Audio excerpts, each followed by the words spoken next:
Everyone, welcome back to some more. So today I'm going to show y'all how to cast on and cast off of the 48 pin Sentro knitting machine, and also how to make this adorable little pumpkin. And I'll tell y'all about the sizes and how many rows to do for these larger ones, but in this video we are making this cute little small one right here. So I'm going to quit talking and let's get into the tutorial. Hey everyone, so we're going to get started on how to cast on the machine. What you're going to do is you're going to make sure that your whatever pin it is, in this case mine is the 48th pin, which is white compared to all the other ones which are pink. Make sure you have that pin directly in front of where you feed the yarn through, and this is where you're going to start. Now, you're going to put your skein of yarn in the middle of your machine here. You're going to grab up your yarn like this, and you're going to loop it around that 48th pin here, and you're going to hold it and you're going to slightly turn it just good enough for it to pull down right there. If you can see, just good enough for it to pull that yarn down. Now this is what you're going to do. This was my first mistake too whenever I got this machine. You're going to, and I am going to put the camera down and zoom in so y'all can see exactly what I'm doing. Okay, hopefully this helps. Okay, so what you're going to do is you're going to wrap it behind the next pin. Okay, and then in front of the next one, like that. And make sure you have a yarn tail hanging down. And again, you're going to do the same thing. You're going to have to hold your yarn with one hand and kind of use your other hand to crank it slowly. So again, you're going to go behind the next pin, in front of the next pin, behind the next one, in front of the next, and you're pretty much just weaving them in and out of all the pins, just like that.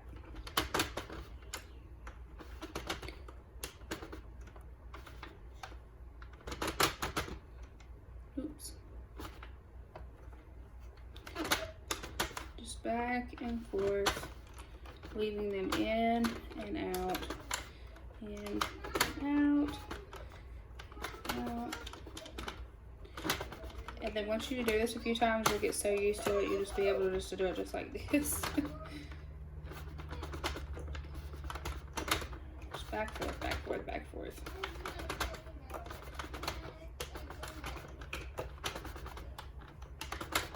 Okay, now we have made it back to our 48th pin. What I'm going to do is I'm going to let it catch it and pull it down just a tad. And we're going to run the yarn through here. You're going to take your skein out and put it down somewhere.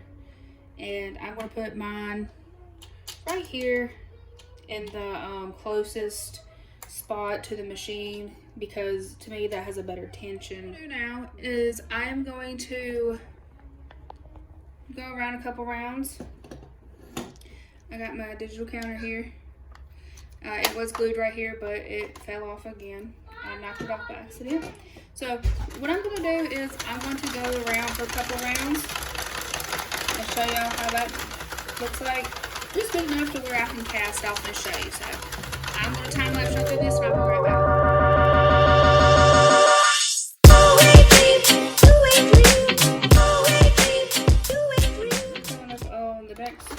That I'm going to stop at. Okay, now you see how my 48th pin is now to the right of where the yarn feeds through. That's where you're going to want it at. You're going to turn it just a tad bit more, just so it pulls it down right here. And y'all can see how it's pulling the yarn down right there. And actually this is going to be kind of a pattern for y'all too. So I did 30 rows on here, and you're going to cut a yarn tail. You're going to take it off of the tensioner, you're going to take it off of those pins and drop it straight in the middle. Now this is where everybody does theirs a little differently here. I do not use waste yarn. I don't know how to. So this is exactly how you do it, how I do it, Again, everybody does theirs differently. Some people completely take it off the machine, but that's not how I do it. So what you're going to do is you're going to go one round, just slowly. Don't need to rush. Slowly turn it until you see your yarn tail over here. You see it right here? Until it gets right there on the left side of where the yarn runs through. You're going to grab your tail out the middle here.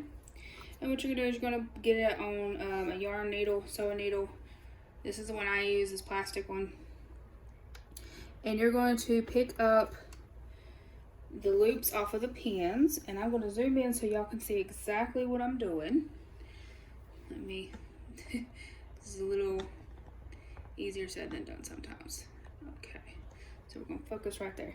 So what you're going to do is, and there's hot glue on my sewing needle, ignore that. I have multi-purposes for these things. Anyways, so what you're going to do is you're going to take your yarn needle, you're going to put it in between these little pins here. See that? And you're going to pick it up off of the pin and onto the sewing needle. Just like that.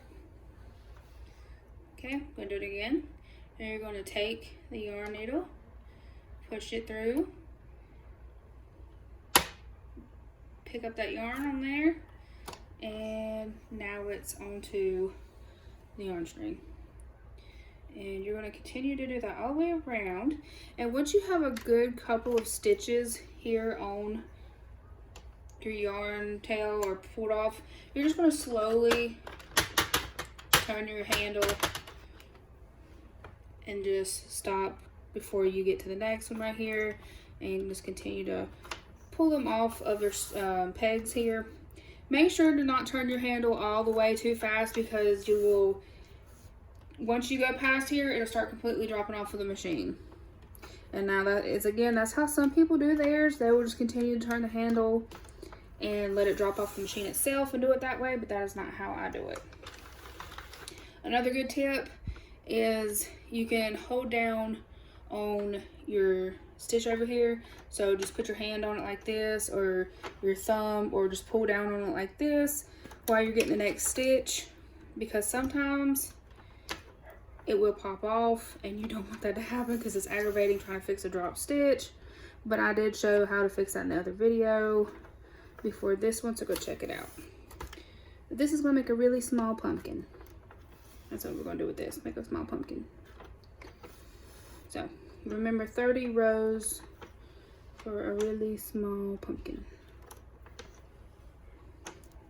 Okay, I'm gonna turn it and stop there.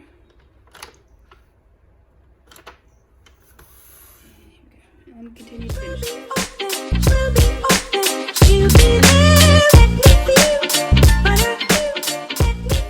We casted it off, and this is what you're left with. And once you do that, you're gonna pull this tight up here, and you're gonna go and stretch it. You're gonna stretch it out, and then you're gonna take this yarn tail down here and start to pull it tight as well. And you see it closes at the end.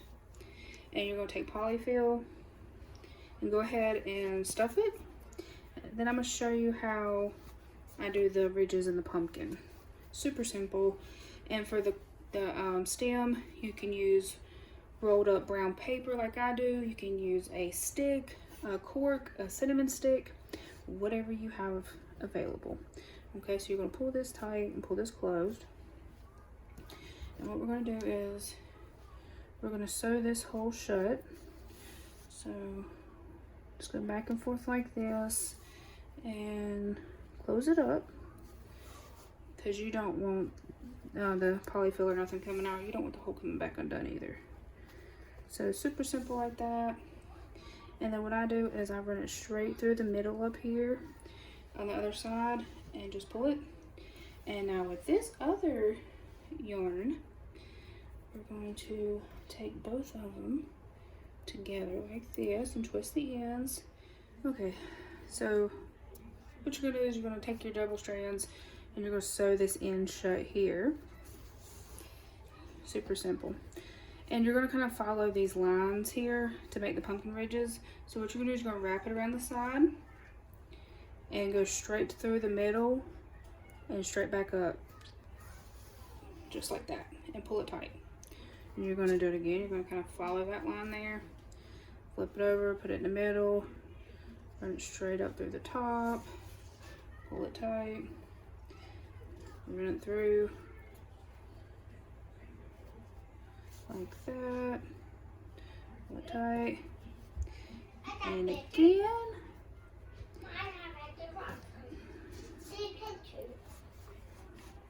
And then you do it one more time. And I didn't put that one where it was supposed to be. Okay, here we go. I'm gonna run it through again. Take it off.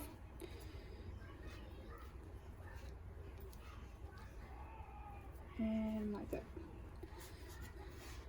So, it's not perfect, but it looks like a pumpkin to me.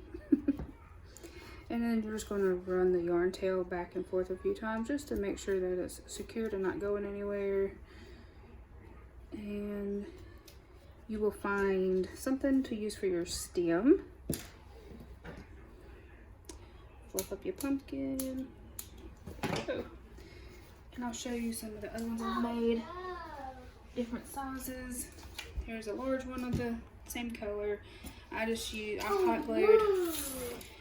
hot glued brown craft paper rolled up in there as a stem. Here's a peach colored one I made.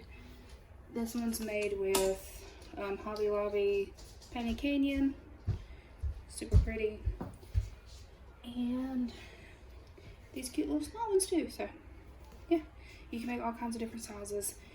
These small ones are 30 rows. These larger ones are 45 rows. 40 to 45, just depends on how big you want your pumpkin. So again, remember, small pumpkins 30, larger ones 40 to 45. And it's super simple as that. I hope this helped. Please let me know in the comment section down below. This week I will also make a video of how to make ear warmers and hats, and I'll even show you all how to make a scarf. So stay tuned for that. Thank you all for watching. Thank you all so much for the support. I greatly appreciate it. And I'll see y'all next time.